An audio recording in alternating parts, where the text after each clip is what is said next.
The day passed with a heavy sense of discomfort that seemed to have taken over the university. Professor Gonzalez couldn't stop thinking about Daniel. As time went on, he felt more and more guilty about what he had done, about the cruel words he had said without thinking. However, part of him tried to justify his actions, blaming the young man for not being able to solve the equation, for embarrassing him in front of everyone. That part of him, the one that thought students like Daniel didn't have the necessary ability, was still there, but it was being overtaken by remorse.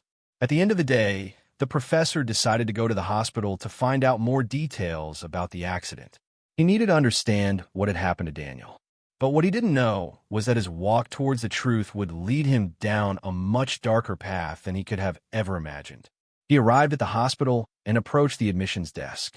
"I'm looking for a student named Daniel, the one who studies at the Faculty of Engineering," he said, trying to keep his tone neutral, though a slight discomfort crept over him. The nurse looked at him seriously and asked for a moment to check the records.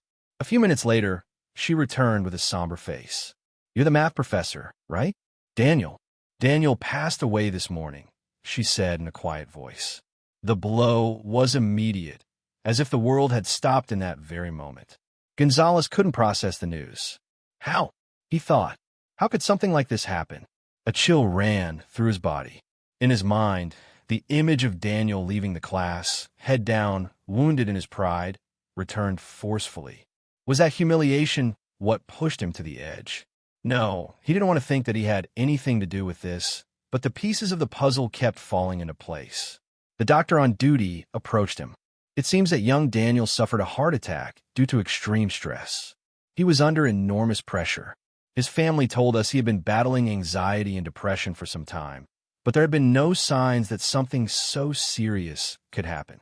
Professor Gonzalez felt as if everything was crashing down on him.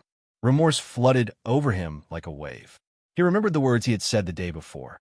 "What kind of college student are you?" Or, "Do you only know how to run fast?" The weight of his words became unbearable.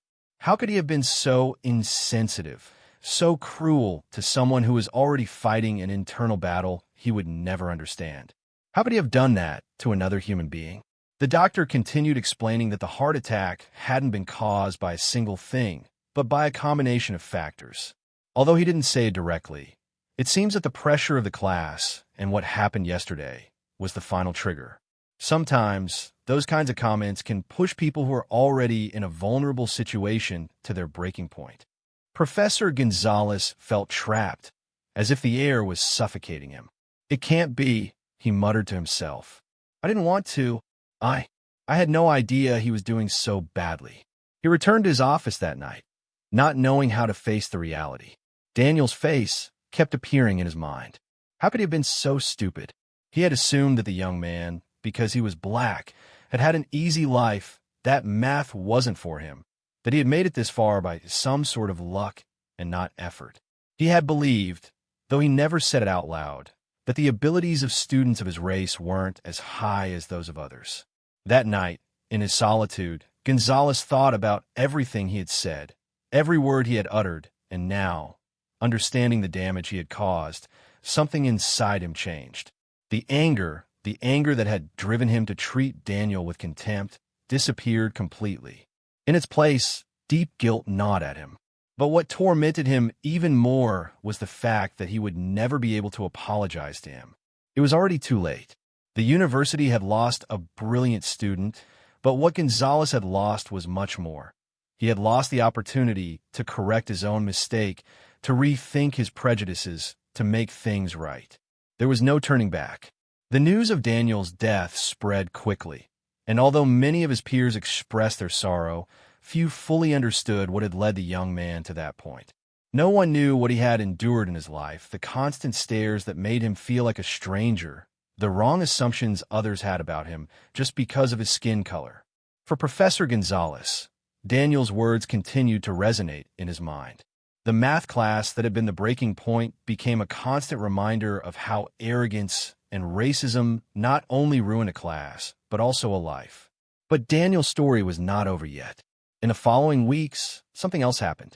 Professor Gonzalez's phone rang with a harsh, despairing tone at 6 in the morning. just as the sun began to peek through the window of his office. He had spent the night awake, tossing and turning in bed, tormented by the images of Daniel, the cruel words he had spoken to him, and the feeling that something was wrong, something he could not ignore. For hours, his mind had spun around the incident, wondering if, in some way, he had been responsible for the tragedy. When he picked up the phone, the voice of the university director intercepted him immediately. "Professor Gonzalez, we need to talk. It's urgent. Daniel, the engineering student, has passed away." The words hit him like a hammer straight to his heart. The air disappeared from his lungs, and his throat tightened.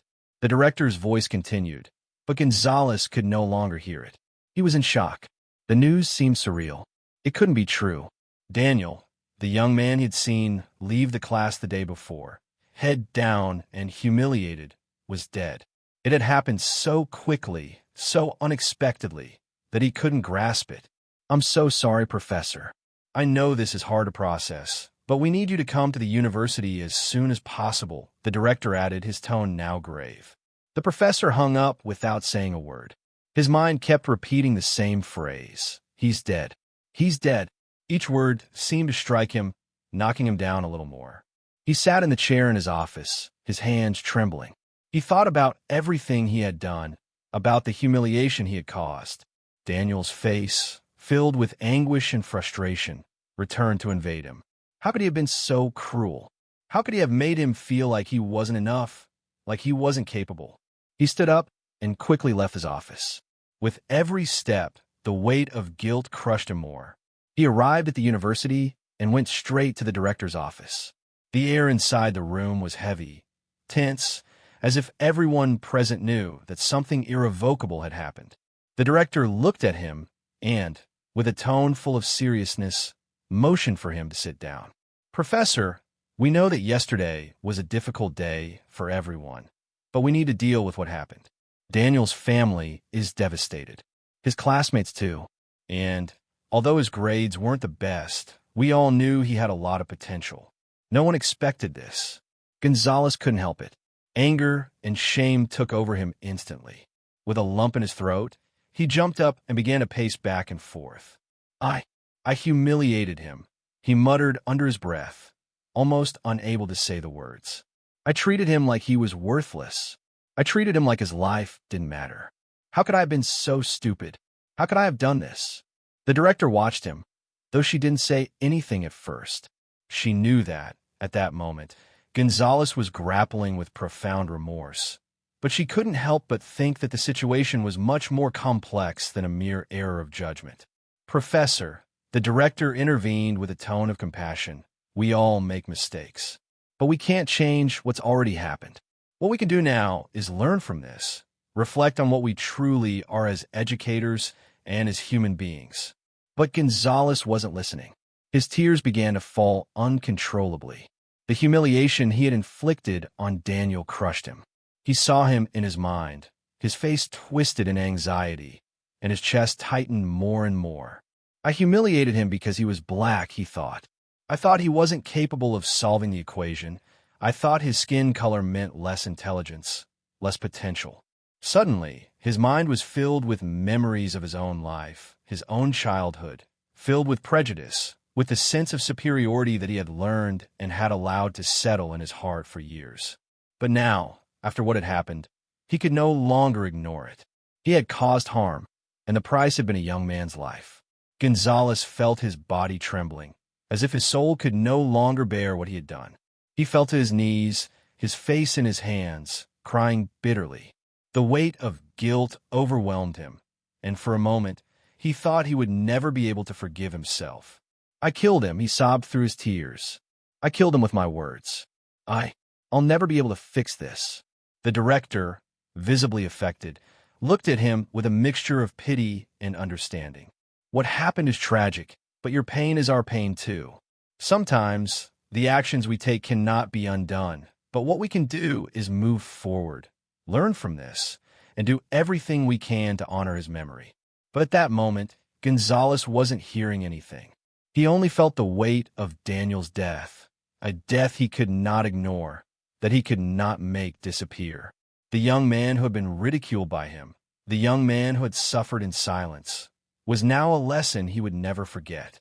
An eternal reminder of what racism, contempt, and hatred could do to a life. Suddenly, an idea crossed his mind. What if he could do something for him, something that could somehow restore his dignity? But he didn't know if it would matter. Daniel's death was irreversible. Meanwhile, in the university halls, his classmates began to learn of what had happened. Sadness filled the halls, and everyone started talking about the brilliant young man who would no longer be with them.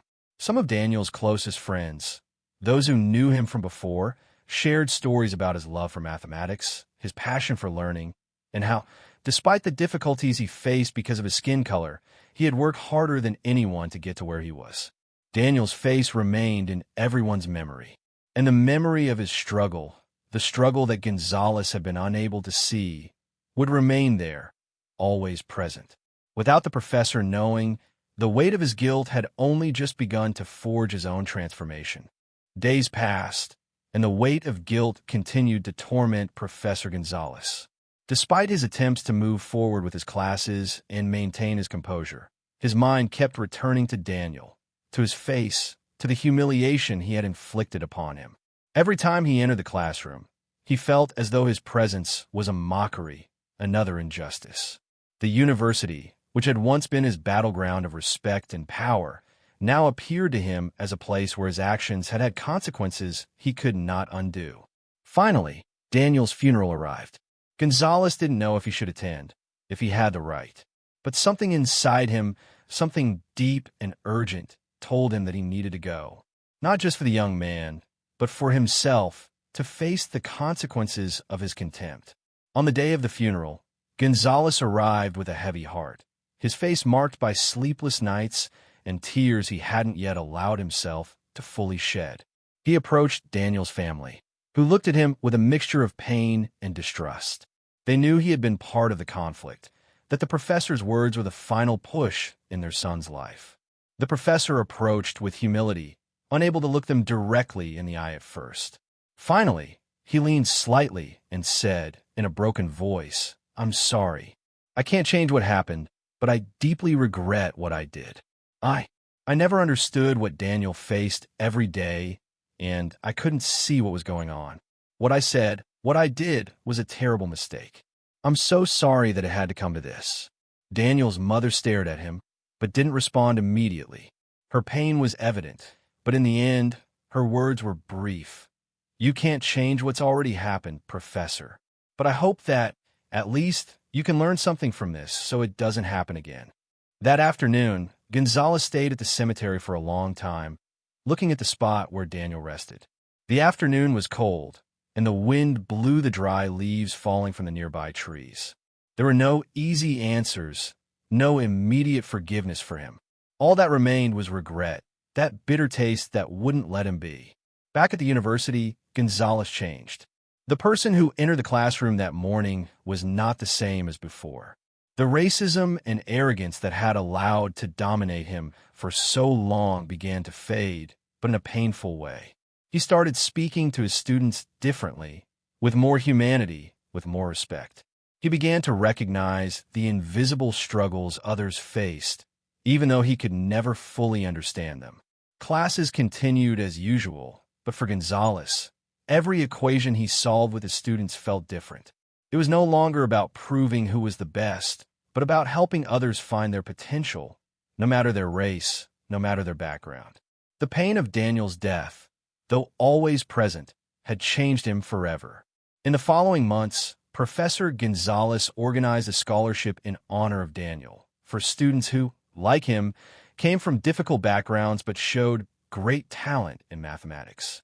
It was his attempt to make up for the damage, though he knew nothing could bring back the brilliant young man he had lost. Daniel's story, although tragic, became a reminder for everyone.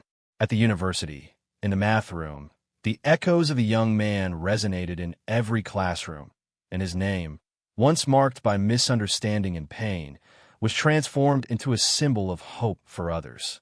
And Professor Gonzalez, though marked by regret, began to understand that true education is not just about teaching knowledge, but about being aware of the humanity behind each student behind each life.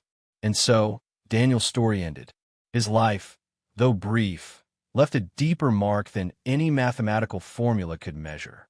If you like this video, you have to check out this other one where a racist woman insults a black soldier, and the next day, she watches the news and regrets it. Click now, and we'll see you there. Don't forget to subscribe, leave your like, and a comment.